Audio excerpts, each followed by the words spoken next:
सोने का शैम्पू।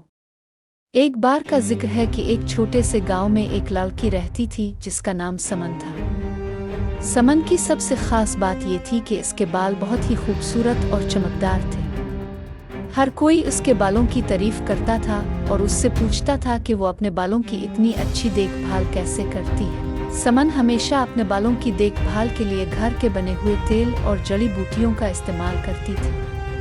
लेकिन एक दिन गांव में एक फकीर बाबा आए। उन्होंने समन को देखा और उसके बालों की तारीफ की। उन्होंने कहा, तुम्हारे बाल बहुत ही खूबसूरत हैं, लेकिन अगर तुम चाहो तो मैं तुम्हें एक ऐसा शैम्पू दे सकता हूँ जिससे तुम्हारे बाल सोने जैसे चमकेंगे।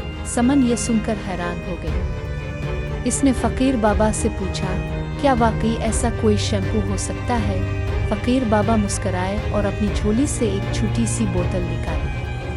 वो बोतल सोने की चमक से दमक रही थी। बाबा ने इसे समन को दिया और कहा, ये सोने का शैम्पू है। इसे सिर्फ एक बार इस्तेमाल करो और देखो कि कैसे तुम्हारे बाल सोने जैसे चमकने लगते हैं। समन बहुत खुश हुई और उसने वो शैम्पू घर लाकर अपने बालों पर इस्तेमाल किया। जैसे ही इसने शैम्पू को अपने बालों पर लगाया, इसके बाल वाकई सोने जैसे चमकने लगे।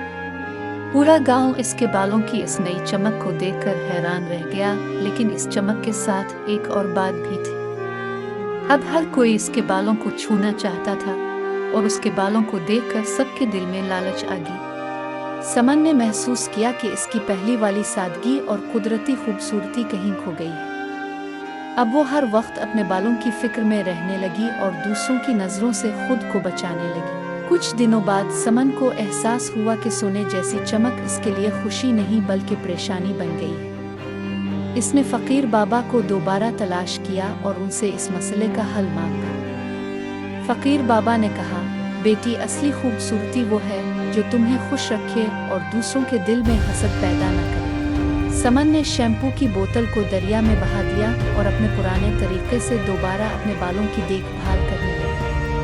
आहिस्ता आहिस्ता इसके बालों की कुदरती खूबसूरती वापस आ गई और उसके साथ उसकी खुशी भी। सबक, असली खूबसूरती वो है जो हमें अंदर से खुश रखे, ना कि वो जो दूसरों को मुतवज्जे करे और हमारे जिंदगी में मसाइल पैदा करे।